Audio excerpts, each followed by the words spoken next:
What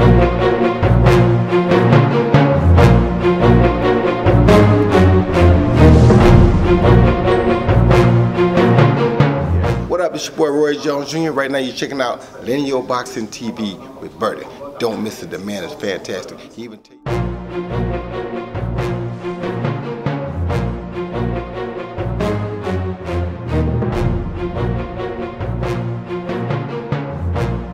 Lineal Boxing TV, very happy to be joined by Duke McKenzie, MBE. Certainly am. Duke, you're looking really, really smart. Thank you. Pleasure to speak to you. You too. Firstly, we're at Guildford City for their very first ever dinner show. Is it really their first ever? I think the first one for like 23 years. Wow. I think they're back in the city. Firstly, what do you think of the venue? It's a fantastic layout. I think they've done really, really well. And yeah, I'm just honoured to be here. So quite a few fights tonight. Right. A lot of guys starting their journeys. Yes. What kind of advice would you give to some of these youngsters and some of the seniors coming through in this amateur game? I think the most important thing for any of the youth that are coming through in this sport, listen to your coach. They've got to listen to the coach. They've got to be a good listener. I don't think they know it all and they can do it all, because it doesn't work like that. You know, they call that the truth. Once you get through them ropes, that's the truth. You know, there's no hiding place. So listen to the coach, because the coaches are all good. They all know what they're doing. They've been around this business a long, long time. So they can't go wrong if they listen to the coach. Hi, John. And just going as well for Ben as well, organise this, the amount of effort that goes into this amateur game, isn't it? Yeah, it's 24/7. It is. You know, eat it, sleep it, walk it. Try not to talk it too much or even look it. But you know, I admire all the coaches that get involved with these sort of small hall shows, as we call them, because you know they give their heart, body, and soul to these nights. Yeah, and this venue as well. You're not going to really get a better venue than this for some of the guys on a dinner show. There's a lot of people to impress, isn't there? It's pretty decent, and I think, you know, for some of the kids, it's a little showcase for them. You know, they know that the people here are proper boxing people. You know, they're not football fans and, you know, rugby fans or swimming fans. They've come specifically because they love boxing. So I think we're going to get a good turnout, get a lot of people through the door, and I think it'll go really well. So people starting their journey, obviously a couple of people recently have just ended their journey. Can I just quickly ask you about James DeGale and George Groves?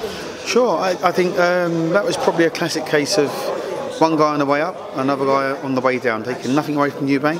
He did exactly what he needed to do. He's got a world-class name on his CV now, which is what he needed, and he needed a performance. I think he delivered a performance in terms of, as I said to you before, even when in the pros, you've got to listen to your coach. Listen to his coach, you got the result. So you have to take your hat off to him. You know, he's had a good result, and he goes on from here. And it's strange as well, isn't it? Someone of his age to the first time really be fighting with an established sort of trainer in his corner. It's almost unheard of, but yeah. that might tell you two things about the sport that we're in.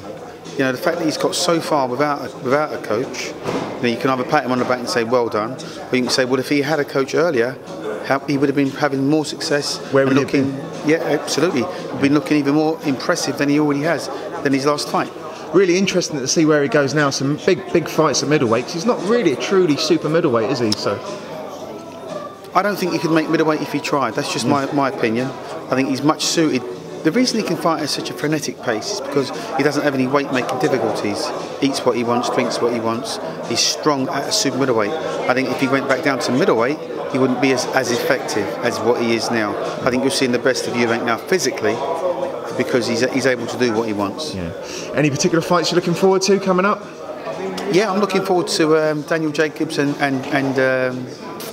Canelo. What a fight that is! It is probably, it's what I call a throwback fight. Yeah. Because everybody's going to want to see it. You've got two of the world's best fighters, arguably in any weight division, going head to head. Nobody's passed their prime. I think they're both at their peak, and I'm going for Jacobs in this one. Well, he gave Golovkin an absolutely horrendous time, didn't he? And a lot of people thought he got that decision. Well, personally, I thought he won that fight. Yeah. You know, 2-3 rounds comfortably. Yeah. But I fancy him against Canelo strongly. Interesting. And then we've got Errol Spence Jr. coming up as well, a boxer. He's another fantastic. Yeah, Spence is again. He's a phenomenal athlete. He really is. He eats it, sleeps it, walks it, and talks it. So you've got to expect big things from him. Obviously, the big fight for the future for him and would be against Crawford. Yeah. You know, once those two go head to head, probably, hopefully at welterweight, then that will be a real, again, a throwback fight. Takes you back to the days of like Duran Leonard, you know, those sort of guys. Tommy Hearns in the welterweight division. Yeah. They're all big names, aren't they? And then we've got another Brit, Anthony Crolla. Huge chance against. Huge opportunity against Lomachenko. Yeah. He, for me, is the best out there at the moment, though. You know, Lomachenko's a fantastic fighter, there's no doubt about that. But you can never say never in this sport. Lomachenko could end up getting cut, or he might walk onto one. He's not invincible. You know, Linares had him on the deck, so you know he goes over. Yeah. But he does look a cut above.